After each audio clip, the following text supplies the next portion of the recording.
부가세 신고할 때마다 어떻게 했었는지 기억이 가물가물한 분들, 편안하게 시청하시다 보면 대략적으로 지난 신고서들이 떠오를 겁니다. 서식은 항상 저장하시고 출력까지 해주세요. 검토 중인 서식도 일단 출력해서 관리해주세요. 확인할 것들은 서식에 구체적으로 쓰고 다른 서식으로 넘어가 주세요. 자, 이제 돈 벌러 가 봅시다. 여름이라 습하고 덥지만 돈은 벌어야 합니다. 조금 늦었습니다. 여유롭게 부가세 책을 훑어봅니다. 드디어 담당자가 되었네요. 덕분에 거래처 30개 정도 받았습니다.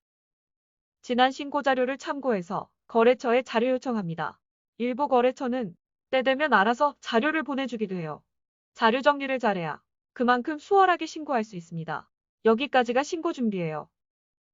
신고 기간 유의해서 전자자료를 불러와 주세요.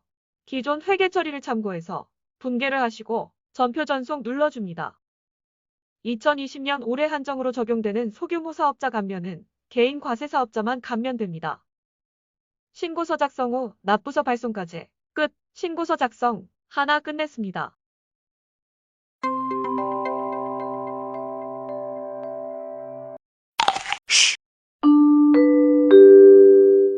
일단 출근합니다. 자, 이제 물 한 모금 마시고 부가세 교재를 펴주세요. 이론을 대충이라도 훑어봅니다. 담당 업체 신고할 때 알아야 할 부분도 살펴봅니다. 다음은 명단 파악. 신고 대상 명단을 만들어 봅니다. 명단은 가급적 출력하시지 말고 파일로만 관리하세요. 실제로 신고 기간 때는 전화 받기에도 바쁘기 때문에 손으로 쓰는 것보다 파일로 저장하고 조회하는 게 훨씬 빨라요. 부가세 관련해서 개정된 법이 있는지 신설 법령이 있는지 살펴봅니다. 종이 세금 계산서나 현금 매출처럼 홈택스에서 조회되지 않는 매입 매출 자료를 요청합니다. 현금 매출 중에 현금 영수증 발급한 부분은 따로 받지 않아도 됩니다. 참고로 일부 영세한 업체 같은 경우에는 현금 매출을 마지막에 결정하기도 합니다. 작은 업체는 관리가 안 되다 보니까 현금 매출이 얼마나 되는지를 몰라요. 그래서 보통 매입 총액을 산정하고 나서 적절하게 현금 매출을 잡아요. 아니면 하루 평균 현금 매출이 얼마나 되느냐 물어봐서 결정하기도 합니다. 이에 대한 부분은 부가율을 파악해 보시고 세무사님과 상의를 해보시는 게 좋습니다. 2020년 이미 신고했던 부가세 명단 갖고 계시죠? 여러분들이 전자신고하고 거래처에 납부서를 보내주시면 끝난 거긴 해요. 문제는 마감 이후에 수정할 게 생겨도 거래처에서 말을 안 해준다는 거예요. 사실은 말을 못 해준 걸 수도 있어요. 왜냐면 실제로 매입 증빙이 수정된 경우가 많아요. 이때 우리 업체의 거래처에서 매출 자료를 수정 발급하고 말을 안 해준 거예요. 이 경우엔 저희 업체 입장에선 매입 자료가 수정된 거겠죠. 사실 대부분 전자로 발급을 많이 하니까 홈택스에서 확인할 수 있기는 해요. 따라서 확정 신고하기 전에 이미 신고했던 부가세 신고서에 전자세금 계산서를 다시 확인하는 게 좋아요. 매입이든 매출이든. 자료 기다릴 동안 홈택스에서 부가세 자료를 출력합니다. 어떤 업체는 세금 계산서 마감이 늦게 끝나기도 해요.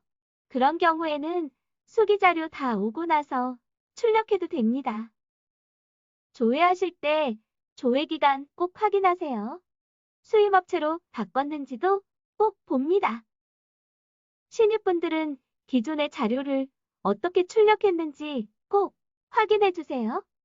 예정 고지된 거나 예정 때 신고는 했는데 환급되지 않은 게 있는지도 확인하시면 돼요. 마지막으로 세금 계산서 관련 가산세가 있는지도 확인해 주세요. 가산세는 프로그램에서 조회 가능합니다. 벌써 자료 받으신 분 있나요? 자료를 일일이 펼쳐봅니다. 전자세금 계산서 묶음에 수기세금 계산서가 섞여 있을 수도 있어요.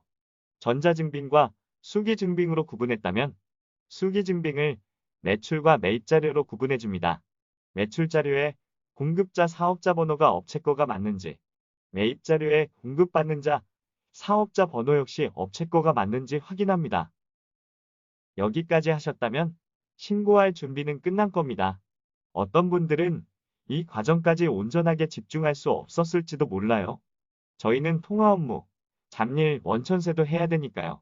상사분이 시키신 일이 있을지도 모르고요. 이럴 때 세금 계산서를 다 입력하고 합계 내보고 있는데 잠깐 다른 업무를 보게 된다면 일단 합계표를 출력하세요. 그리고 서식을 조금 접어두거나 메모를 해둡니다. 합계 내함. 뭐 이런 식으로요.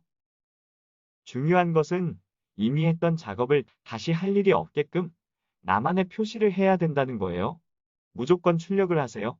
메모된 게 없으면 완료된 것으로 보고 신경 쓰지 마세요. 할 일이 아주 많습니다. 신경 쓸 일을 최대한 줄여주세요. 정리된 부가세 자료를 준비해 주세요. 회계 프로그램에서 전자세금 계산서를 불러와 주세요. 조회기간 확인하시고요. 내려받으신 세금 계산서 내역을 품목이나 상호로 정렬해 줍니다. 해당 내역이 사업 관련인지, 즉 업종과 관계된 것들인지 추가로 물어볼 게 있는지 확인해 주세요. 다음은 매출 중에 고정자산 매각한 게 있는지, 매입 중에 고정자산 매입한 게 있는지, 공제받을 수 없는 것들이 있는지 확인합니다. 업체에 물어볼 게 있다고 해서 작업을 멈출 필요는 없어요. 일단 아무렇게 해놓으시고 확인받고 나서 다시 고치는 게 더 빠릅니다. 물론 질문할 게 별로 없다면 바로 전화해서 확인하셔도 됩니다. 전표 전송까지 눌러주시고 추가로 확인할 부분만 메모해 주세요. 혹시 14일부터 전송된 세금 계산서가 있다면 합계표 앞장 아래쪽에 수기세금 계산서와 함께 표시해 주세요. 수기세금 계산서 정리하셨죠? 그 중에 수기로 받아놓고 전자로 한 번 더 받는 경우도 있습니다. 이중으로 받은 거예요. 수기는 폐기해야 되는데 깜빡했을 거예요. 일단 빠른 부가세로 가주세요. 빠른 부가세 전표에는 매출, 매입 모두가 있을 거예요. 먼저 매입만 보이게끔 조건 검색해 주세요. 검색된 세금 계산서 내역을 사업자 번호별로 정렬해 주시고 미리 준비한 수기세금 계산서에 공급자 사업자 번호 끝 5자리를 검색해 봅니다. 검색된 게 없으면 중복이 아닌 것이고 검색된 게 있다면 작성일자, 상호, 공급가액 및 세액 정확히 똑같은지 확인해 주세요. 문제 없다면 모두 입력해 줍니다. 매출 자료는 공급받는 자, 사업자 번호 검색하면 되겠죠? 매입 자료 입력하실 때 고정자산 있는지 유의하시고 공제받을 수 없는 것들이 있는지 확인합니다. 매입카드와는 달라요. 매입카드는 공제받을 수 없는 것들은 일반 전표로 전송합니다. 세금 계산서는 공제받을 수 없어도 일단 입력하고 54번 불공으로 해주세요. 왜냐면 세금 계산서는 무조건 합계표를 제출해야 되고 별도로 불공명세서도 제출하기 때문입니다. 불공 관련 지출 유형은 토지 사업무관 세금 계산서 불성실 비영업용 소형 승용차 접대비 등록 전 매입세액 면세사업 관련입니다. 이제 세금 계산서 합계표를 작성해 줍니다. 프로그램 화면에서 매출, 매입 각각 휴폐업 조회도 해보시고 전자자료가 홈택스 합계표와 일치하는지도 비교해 보세요. 계산서를 입력할 때는 매입세액, 공제 여부 따질 게 없습니다. 면세로 고정자산 매입했어도 별도로 제출할 서식도 없어요.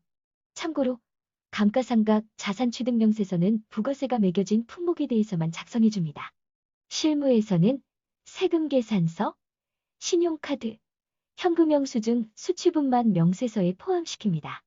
나머지는 세금계산서 합계표 작성하는 거랑 똑같아요. 다음은 영세율 매출입니다.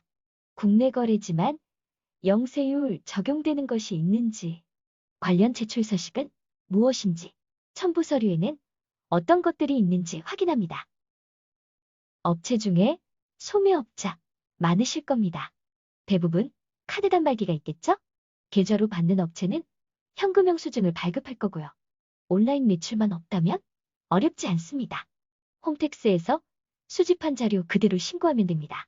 문제는 오픈마켓 매출이 있는 경우입니다. 사이트마다 자료 제공 방식이 다 달라요. 부가세, 신고 자료가 있긴 한데 할인액이 반영됐는지, 배달료가 어떻게 정산되는지 조금씩 다릅니다. 가급적 업체에서 집게 내주는 게 좋아요. 혹시 업체 중에 마트가 있나요? 매출 유형이 다양할 거예요. 과세, 면세 건별 카과카면, 현과 현면, 명건 최소 8가지네요. 자료 정리가 아주 중요합니다.